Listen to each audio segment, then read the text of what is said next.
माननीय स्पीकर साहब ने एक डायरेक्शन दिया 115(1) में और ये कहा सभापति महोदय लीडर ऑफ द अपोजिशन को कि जब आप कोई चीज बोल रहे हैं तो उसको ऑथेंटिकेट करिए। और उनके 6 ऐसे पॉइंट हैं राष्ट्रपति अभिभाषण में जिसके समर्थन में मैं बोलने के लिए खड़ा हुआ हूं, जिसमें मुझे लगता है कि इस पूरे पार्लियामेंट का जो एक उद्देश्य है बनने का, जो कॉल एंड सगधर कहता है कि लीडर ऑफ द अपोजिशन वैसा होना चाहिए जिसको पार्लियामेंट्री स्किल के बारे में, रूल के बारे में, कंट्री के बारे में, देश के प्रधानमंत्री के बारे में, देश की स्वतंत्रता के बारे में, सॉवरेनिटी के बारे में पूरी जानकारी होनी चाहिए। और मैं बड़े ही दुखी मन से यह बात बोलने जा रहा हूं कि वर्षों बाद ये चौथा मेरा टर्म है। इस चौथे टर्म में मुझे पहली बार एक ऐसा लीडर ऑफ द अपोजिशन दिखाई दे रहा है जो दुनिया में भारत कैसे कमजोर हो, देश के कैसे टुकड़े हो, किस तरह की विदेशी ताकतों के साथ मिलकर यहां की सोसाइटी को बरगलाया जाए, गलत बयानी किया जाए। और इस पार्लियामेंट में 105 जो हमको मिला हुआ अधिकार आर्टिकल 105 में फ्री एंड फेयर डिस्कशन का, उस फोरम का मिसयूज करके पूरे देश को गुमराह किया जाए। इसीलिए आपके माध्यम से मेरा विपक्ष के नेता पर आरोप भी है और उनको चैलेंज भी है और आपसे आग्रह भी है सभापति महोदय कि मैं जितनी बातें कह रहा हूं उस सबको मैं ऑथेंटिकेट करूंगा। और यदि राहुल गांधी जी में, लीडर ऑफ द अपोजिशन में हिम्मत है तो वो सारी बातों को ऑथेंटिकेट करें, नहीं तो वो फ्लोर ऑफ द हाउस इस्तीफा दें। सबसे पहला सवाल, उन्होंने 6 ऐसे पॉइंट के, मैं 6 विषय पर जो है आपके सामने और पूरे देश को ये बताना चाहता हूं। सबसे पहले उन्होंने कहा कि this phone is not made in India, this phone is assembled in India. और ऐसे करके जो है उन्होंने फोन दिखाया सर, ये फोन ऐसे दिखाया सर। अब आप समझिए सर, अपने दिल से जानिए पराये दिल का हाल। कांग्रेस ने इस देश को किस तरह से विदेशियों के हाथ गिरवी रख दिया, ये मैं कहानी बताना चाहता हूं। ये मैं पेपर लेकर आया हूं सभापति महोदय। ये ITA 1 जब चिदंबरम इस देश के वित्त मंत्री थे, चिदंबरम जी इस देश के कॉमर्स मिनिस्टर थे, 96-97 में इंटरनेशनल टेलीकॉम एग्रीमेंट ITA 1, ये पूरे देश को जानने का सवाल है।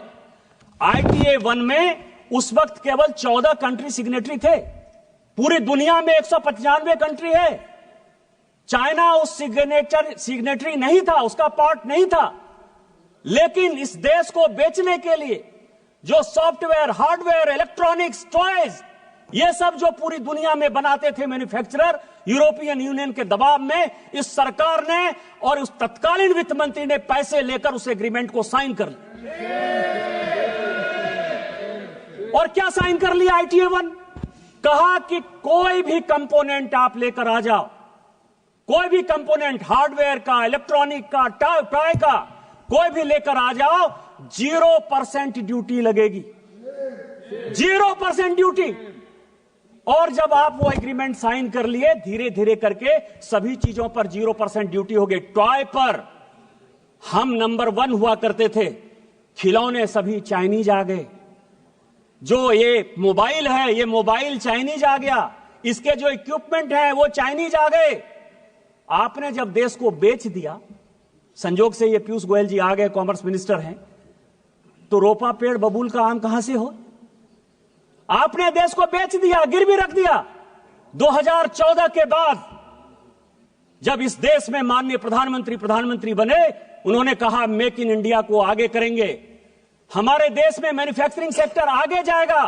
सारी टेलीकॉम कंपनियों को उन्होंने कहा आज तो असेंबलिंग हो रही है। और पीयूष गोयल जी मुझसे ज्यादा बोलेंगे कि 2015 में जब ITA 2 आया कि इसको साइन करना है, तो माननीय पीयूष गोयल जी ने जाकर, इस सरकार ने जाकर माननीय प्रधानमंत्री जी के आदेश पर ITA 2 का सदस्य आज तक हम नहीं बने। और यही कारण है कि हम आज इस मोबाइल के नंबर 1 मैन्युफैक्चरर हैं। आप ऑथेंटिकेट करो। आप एआई की बात कर रहे हो, आप प्रधानमंत्री को मैन्युफैक्चरिंग समझा रहे हो, प्रोडक्शन समझा रहे हो, कंज्यूमर समझा रहे हो। आपने जो देश को गिरवी रखा, आपने जो देश को बेचा, यदि आपके पास प्रमाण है कि माननीय प्रधानमंत्री जी ने यहां के मैन्युफैक्चरिंग सेक्टर को नहीं बढ़ाया, चाइना को उन्होंने बैन नहीं किया, आज चाइना को कंपटीशन यदि हम नहीं दे रहे हैं, तो आप ऑथेंटिकेट करो, नहीं तो आप देश से माफी मांगो कि आपने माननीय प्रधानमंत्री जी के इमेज को खराब किया। दूसरा बॉर्डर का सवाल है।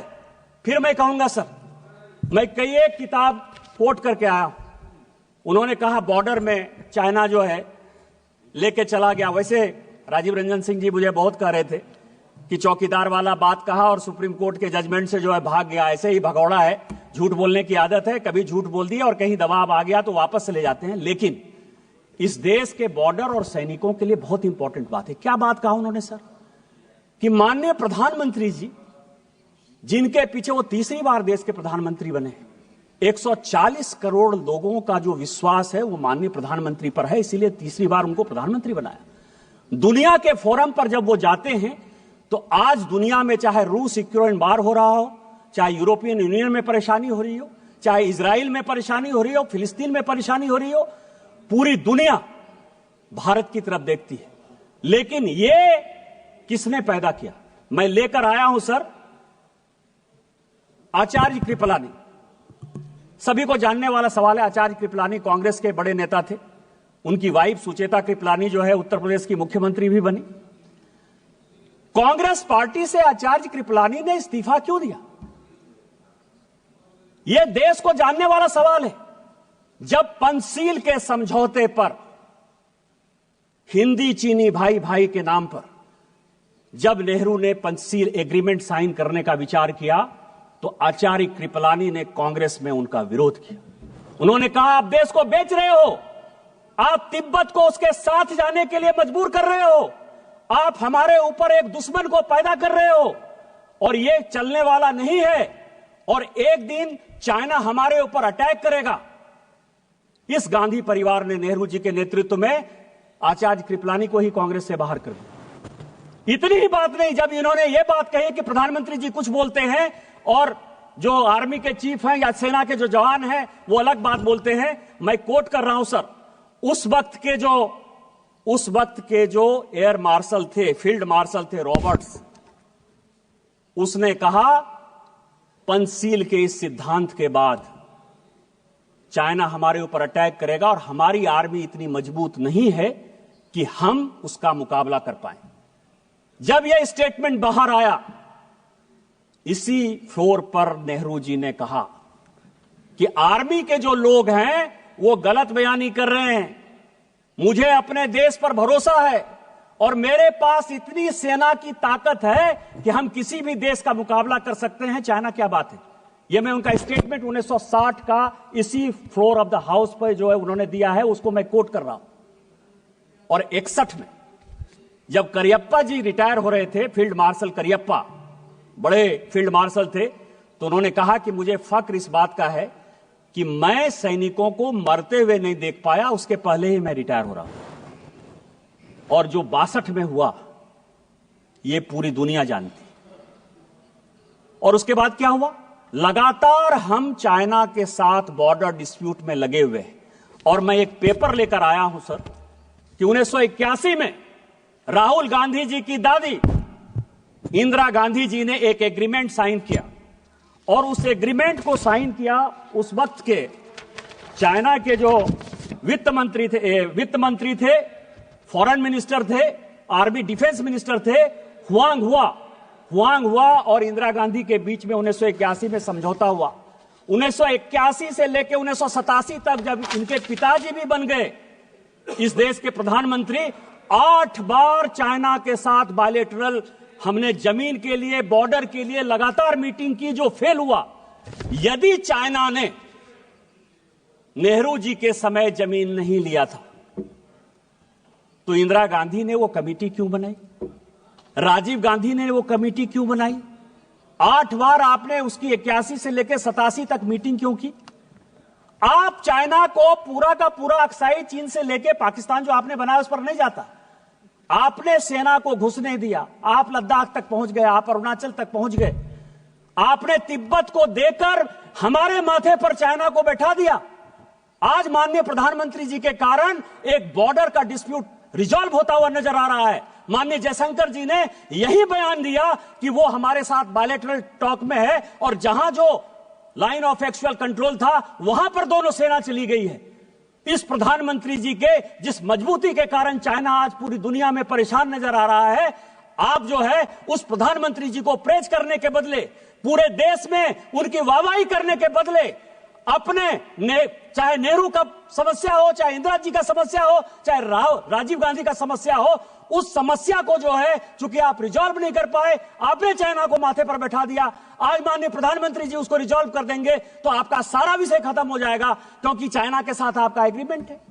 चाइनीज कम्युनिस्ट पार्टी के साथ कांग्रेस पार्टी ने क्या एग्रीमेंट किया है आज तक पूरी दुनिया को नहीं पता है।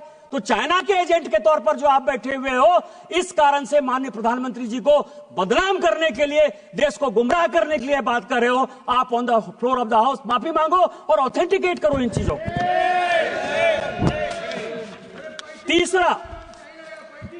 तीसरा बात उन्होंने कहा सर जयशंकर जी के बारे में, अमेरिका के बारे में, कि हम जो है, जयशंकर जी लगातार जाते रहे कि माननीय प्रधानमंत्री जी कैसे जो है ट्रंप से मिलेंगे।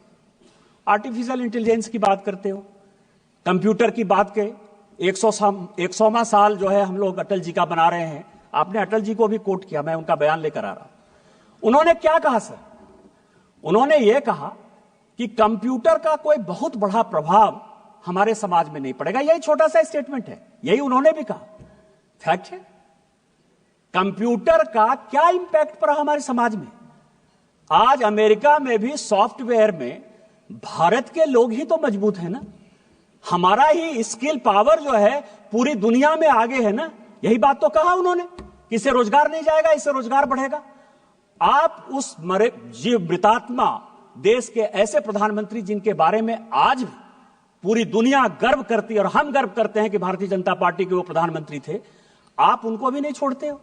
आज आर्टिफिशियल इंटेलिजेंस की आप बात करते हो। माननीय प्रधानमंत्री जी जब फरवरी में जा रहे हैं, कंप्यूटर हमारे यहां सभापति महोदय 1987-88 में आया, अमेरिका में कंप्यूटर 1960 के दशक में आया, यूके में कंप्यूटर 1960 के दशक में आया। 30 साल बाद तो आप कंप्यूटर ला पाए। कोरोना के वैक्सीन में भी माननीय प्रधानमंत्री जी ने दुनिया को दिखाया कि हम दुनिया के साथ कंधे से कंधा मिलाकर वैक्सीन बना सकते हैं, और हमने बनाया। और आज आर्टिफिशियल इंटेलिजेंस पर भी माननीय प्रधानमंत्री जी ने पूरी दुनिया को दिखाया कि जितना आप आगे होने की बात करते हो उससे ज्यादा हम हैं। और अभी माननीय प्रधानमंत्री जी के कहने पर अश्विनी वैष्णव जी का आया है कि जो चाइना का डीप सेक है उसको हम 6 महीने के अंदर समाप्त कर देंगे और हम उससे बढ़िया आर्टिफिशियल इंटेलिजेंस बनाएंगे। डाटा हमारे पास है, मैन्युफैक्चरिंग हमारे पास है, बुद्धि हमारे पास है। लेकिन आप क्या कर रहे हो कि अमेरिका में जयशंकर जी गए। मैं 27 जनवरी, पूरे हाउस के जानकारी के लिए, 27 जनवरी 2025 व्हाइट हाउस का जो स्टेटमेंट है वो पढ़ देना चाहता हूं।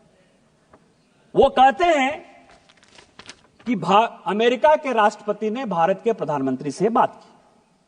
व्हाइट हाउस का स्टेटमेंट है, देश का स्टेटमेंट नहीं है।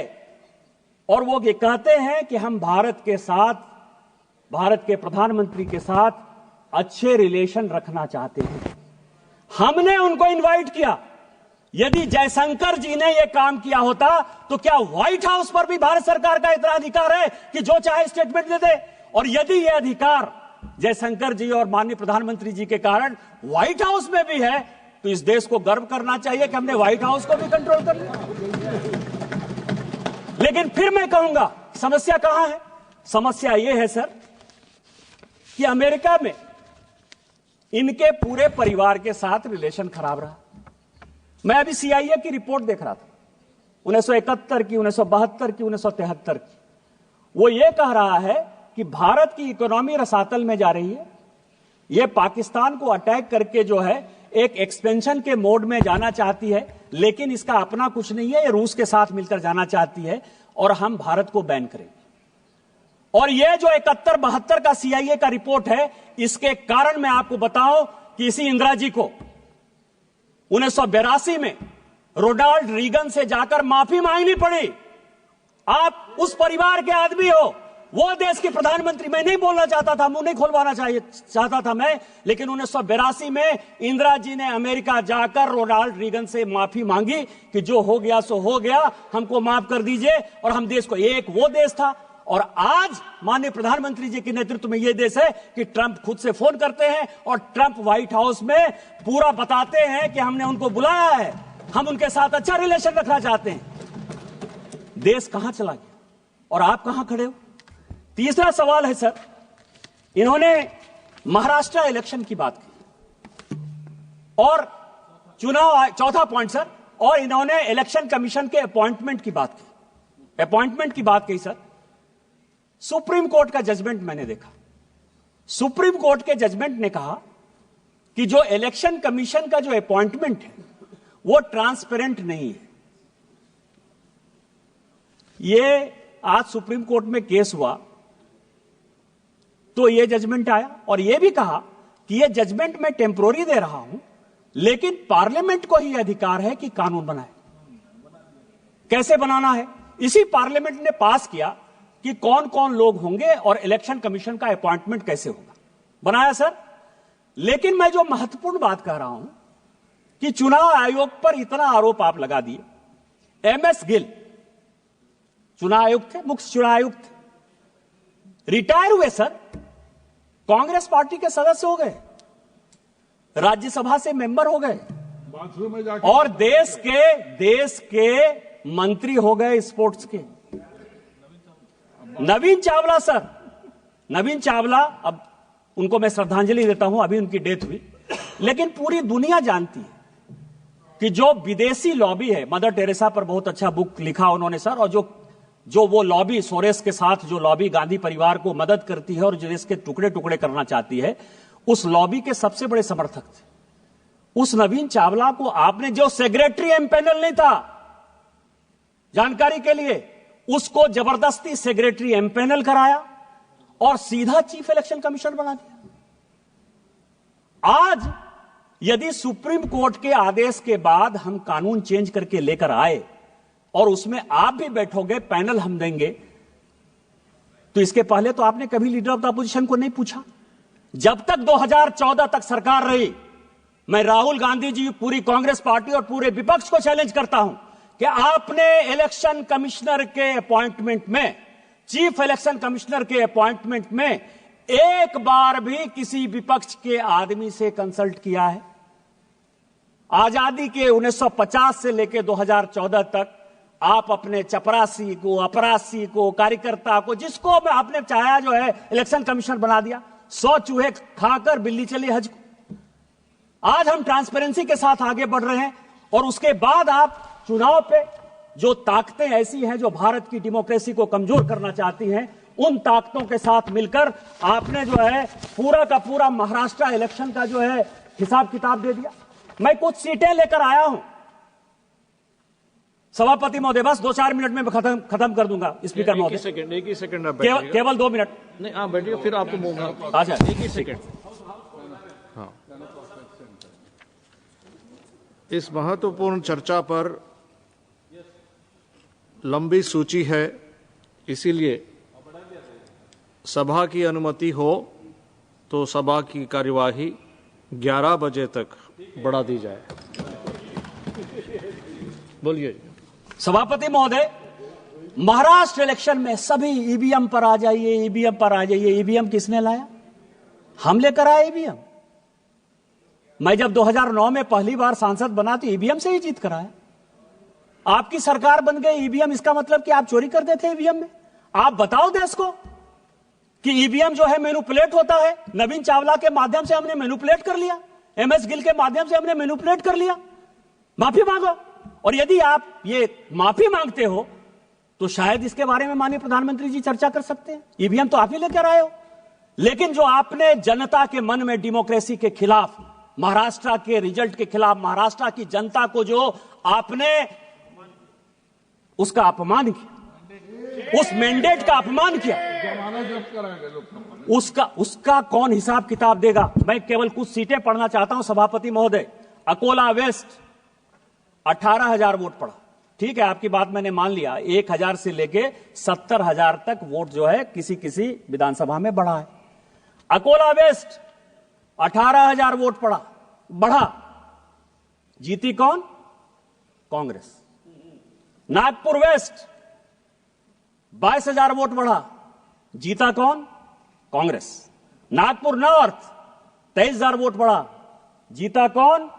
कांग्रेस। यवतमाल 13,000 वोट बढ़ा, जीता कौन? कांग्रेस।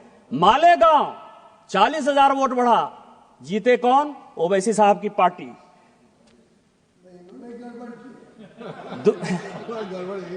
धानुआ 17,000 वोट बढ़ा, सीपीएम। भिवंडी 40,000 वोट बढ़ा, समाजवादी पार्टी। और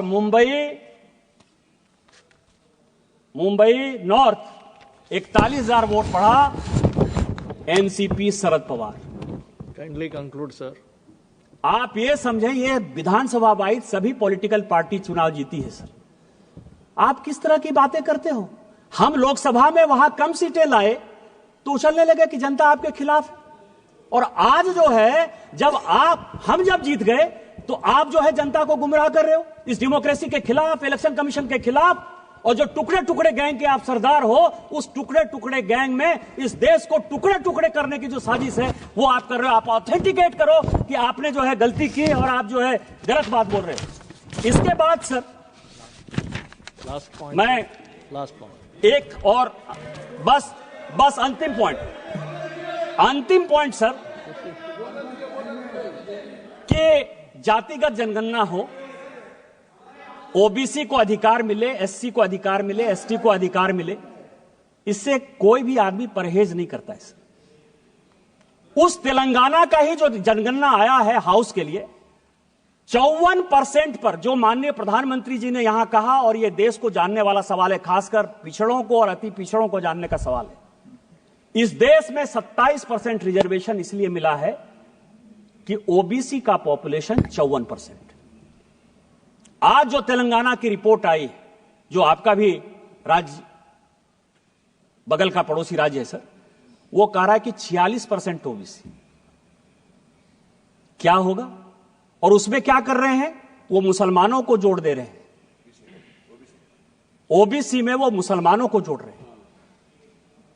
माननीय प्रधानमंत्री जी ने कहा है कि जब तक मैं इस देश का प्रधानमंत्री हूं और भारतीय जनता पार्टी का एक भी कार्यकर्ता है, वो ओबीसी के आरक्षण को बैकडोर से कभी भी मुसलमानों के पास नहीं जाने देगा। ये जो वोट बैंक की राजनीति है, इस वोट बैंक की राजनीति यही करने के लिए प्रेरित कर रही है। पिछड़ा, जिस पिछड़े की बात कर रहे हो, उस पिछड़े का सबसे बड़ा नेतृत्वकर्ता माननीय प्रधानमंत्री खुद सामने बैठे थे। ये आपको दिखाई नहीं दिया कि ओबीसी इस देश का प्रधानमंत्री है? अरे उस आदमी को तो मनमोहन सिंह जी की अभी डेथ हुई है ललन जी, उनको वो भी नहीं दिखाया कि माइनॉरिटी के आधार पर 10 साल मनमोहन सिंह जी एक माइनॉरिटी इस देश के प्रधानमंत्री थे। द्रौपदी मुर्मू शेड्यूल ट्राइब महिला इस देश की राष्ट्रपति हैं। रामनाथ कोविंद शेड्यूल कास्ट इस देश के राष्ट्रपति हुए। आप किस तरह की बातें करते हो? आप बिजनेसमैन की बात करते हो। आज ही बड़ा बड़ा अखबार में तुलसी तांती का जो है एड छपा है। तुलसी तांती कौन है? शेड्यूल कास्ट नहीं है, टाटा माइनॉरिटी नहीं है, पारसी नहीं है, अडानी जी जैन नहीं है, वेदांता के अनिल अग्रवाल साहब जो है वो ओबीसी नहीं है, क्योंकि हमारे राज्य से आते हैं, वहां तो मारवाड़ी भी ओबीसी है। किस तरह की बातें कर रहे हैं? इस आदमी को न कुछ आता है न पता है। जो इसको लिखने वाले स्क्रिप्ट राइटर हैं वो भी किस बियाबान में रहते हैं, क्योंकि इटली से जब लिखवा के आओगे, सोरोस से जब लिखवा के आओगे, तो इस देश को टुकड़े कैसे किया जाए, इसके अलावा आपके पास कोई नहीं विषय है। मैं कंक्लूड करते हुए सभापति महोदय, आपके माध्यम से यह आग्रह करता हूं कि इस 6 पॉइंट के बारे में वो ऑथेंटिकेट करें, नहीं तो स्पीकर के डायरेक्शन के खिलाफ उनके ऊपर प्रिविलेज हो और उनको जो है इस पार्लियामेंट से बाहर करिए, तभी यह देश